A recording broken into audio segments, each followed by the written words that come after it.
So the pope's exorcist film father Gabriel Amorth के cases पे बना है, जो कि सपोजेडली रियल केसेस थे। लोग कहते हैं कि रियल लाइफ वाले फादर एमोर्थ 1 लाख से भी ज्यादा एग्जॉर्सिज्म्स का हिस्सा रहे थे और उन्हें ग्रेटेस्ट एग्जॉर्सिस्ट माना जाता है। उनकी मृत्यु 16 सितंबर 2016 में हुई थी। पहले डिस्क्लेमर में ये लिखा था कि इस फिल्म की कहानी फिक्शनल है, तो यहाँ से 2 तरह के मैसेजेस आ रहे हैं। एक की स्टोरी रियल इंसिडेंट्स पे है क्योंकि एक रियल पर्सन के लाइफ पे बेस्ड है, वहीं दूसरी तरफ से इसे फिक्शनल बोला जा रहा है। मोस्टली मेरे हिसाब से कहानी फिक्शनल है, लेकिन हाँ, फादर गैब्रियल एमोर्थ सच में रियल थे और वो सच में एग्जॉर्सिज्म्स किया करते थे। खैर, the pope Exorcist film father के कोट से शुरू होती है, जो कि कुछ ऐसा था: When we jeer at the devil and tell ourselves that he does not exist, that is when he is the happiest। यानी कि जब हम डेविल के होने को नकार देते हैं, तब डेविल बहुत खुश होता है। और फिल्म की कहानी 4 जून 1987 में शुरू होती है, जहां ट्रोपिया, इटली में एक लड़का पजेस हो गया था। उसे देखने फादर गैब्रियल एमोर्थ आते हैं और फादर इस पजेस लड़के से बात करते हैं, जो कि सरप्राइजिंगली इंग्लिश बोल रहा था, जबकि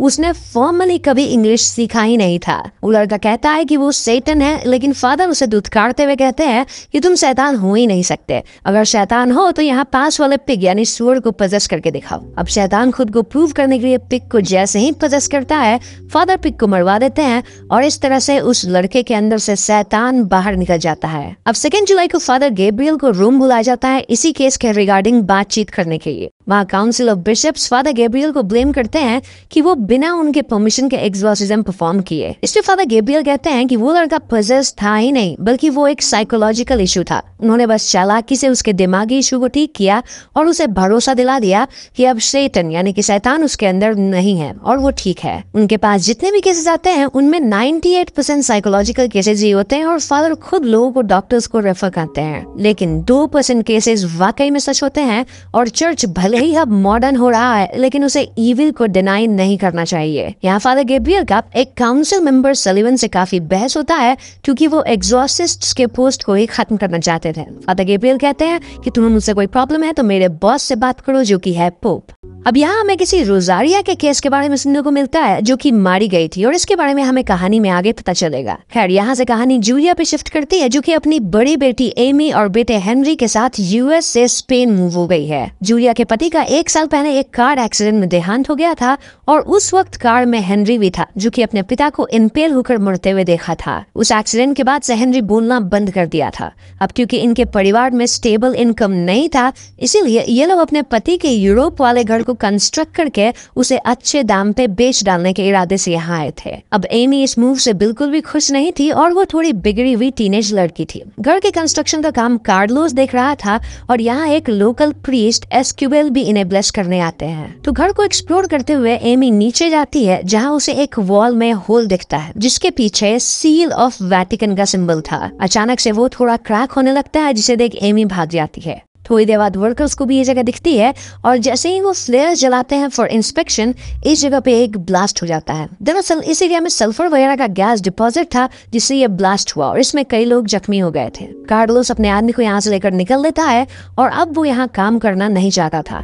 अब जिस मोमेंट पे ये ब्लास्ट हुआ, उसी वक्त हम हेनरी को काइंड ऑफ पजेस्ड होते देखते हैं, मानो कोई इविल फोर्स आजाद हो गया हो। हेनरी एकदम से अजीब आवाज में बोलता है कि you are all going to die, जिसके बाद वो अपनी शक्ल नोच लेता है। इस घटना के बाद जूलिया फौरन हेनरी को हॉस्पिटल ले जाती है, जहाँ उसके सारे टेस्ट रिजल्ट वगैरह नॉर्मल आते हैं। डॉक्टर का कहना था कि हेनरी को साइकेट्रिस्ट की मदद चाहिए होगी, क्योंकि वो अपने पिता के मौत के ट्रॉमा की वजह से शायद ऐसा कर रहा होगा। अब घर वापस आकर हेनरी फिर से अजीब बिहेव करने लगता है, जहाँ उसके पेट पे कट मार्क से HAT यानी कि हेट वर्ड लिख गया था और वो प्रीस्ट से मिलने की इच्छा जाहिर करता है। जब फादर एस्क्यूबेल यहाँ आते हैं तो हेनरी अपने सुपरनैचुरल ताकत से उन्हें रूम से बाहर फेंक देता है, ये कहते हुए कि ये तो रॉन्ग प्रीस्ट है। दूसरी तरफ हम पोप को देखते हैं, जो कि फादर गैब्रियल एमोर्थ को इस केस के बारे में बताते हैं और वो कहते हैं कि गैब्रियल को हेनरी की मदद करने स्पेन जाना चाहिए। पोप ये भी कहते हैं कि इस जगह के कारण चर्च को पास्ट में भी दिक्कतें आई है। तो हटाते हैं और हम देख पाते हैं कि कुएं के अंदर ढेर सारे स्कल्स थे।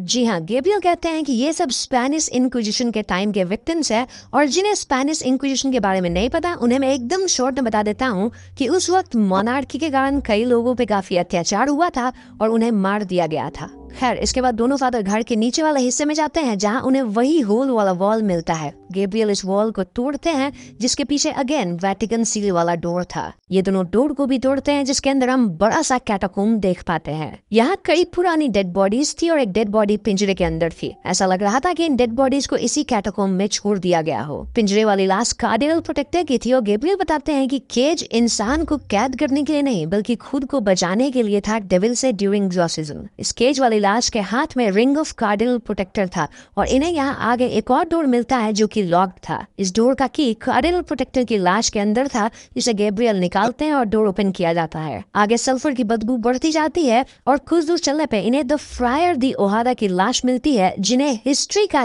ग्रेटेस्ट एग्जॉर्सिस्ट माना जाता है। 1475 के दौरान इस जगह पे एक एग्जॉर्सिज्म परफॉर्म किया गया था जहां एक मंक पजेस्ट था, लेकिन रिकॉर्ड से पता चलता है कि यहाँ मल्टीपल पोजेशंस हुए थे और एग्जॉर्सिज्म भी सक्सेसफुल नहीं हुआ था। ऐसा इसलिए क्योंकि ये जगह जो कि सैन सेबेस्टियन एबी है, इस जगह पे डेविल का वास है। गैब्रियल बताते हैं कि कुल मिलाकर 200 फॉलन एंजल्स थे जिन्हें हेल से निकालकर अर्थ के अलग अलग जगह पे कैद किया गया था या दफनाया गया था और मोस्टली ये एक फॉलन एंजल का जगह है जहां भगवान नहीं है। खैर हमें पता चलता है कि 1475 वाला एग्जॉर्सिज्म फेल हो गया था और डीमन फ्रायर दी ओहादा को ही पजेस कर लिया था। जी हाँ, उस एग्जॉर्सिस्ट को। तभी से उसके द्वारा ही स्पेनिश इंक्विजिशन शुरू हुआ, यानी हिस्ट्री का जो वो खूनी खेल था वो डेविल ने फ्रायर दी ओहादा के हाथों करवाया था। फ्रायर को पजेस करके डीमन को चर्च को इन्फिल्ट्रेट करने का मौका मिल गया था और काफी समय के बाद वेटिकन को जब ये सब पता चला तो उन्होंने इस जगह को सील कर दिया जहां डीमन कैद हुआ। लेकिन कंस्ट्रक्शन के दौरान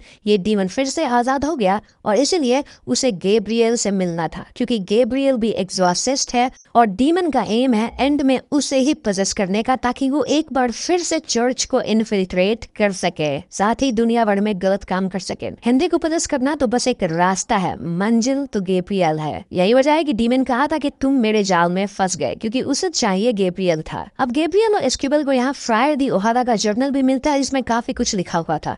उन्हें पता चलता है कि अर्थ पे 200 फॉलन एंजल्स दफनाए हुए हैं और उन जगहों पे गॉड नहीं है और इस जगह पे जो फॉलन एंजल है वो है किंग ऑफ हेल एस्मोडियस। जी हाँ दोस्तों, इस डीमन का नाम एस्मोडियस था और जैसे ही दोनों प्रीस्ट को ये बात पता चलती है हम देख पाते हैं कि हेनरी थोड़ा विचलित होने लग गया था। तो इस दूसरी तरफ पोप भी इस बारे में एक लेटर पढ़ के जान पाते हैं जिसे फ्रायर दी ओहादा ने लिखा था काफी साल पहले और उसके ठीक बाद उनकी तबीयत खराब हो जाती है। कमिंग बैक टू हाउस हम देख पाते हैं कि एमी भी हेनरी के साथ बैठ गई थी और काइंड ऑफ पजेस हो गई थी। हेनरी के पेट पे कट होकर लिख जाता है कि गॉड इज नॉट हियर और एस्मोडियस सब पे फुल अटैक कर देता है। वो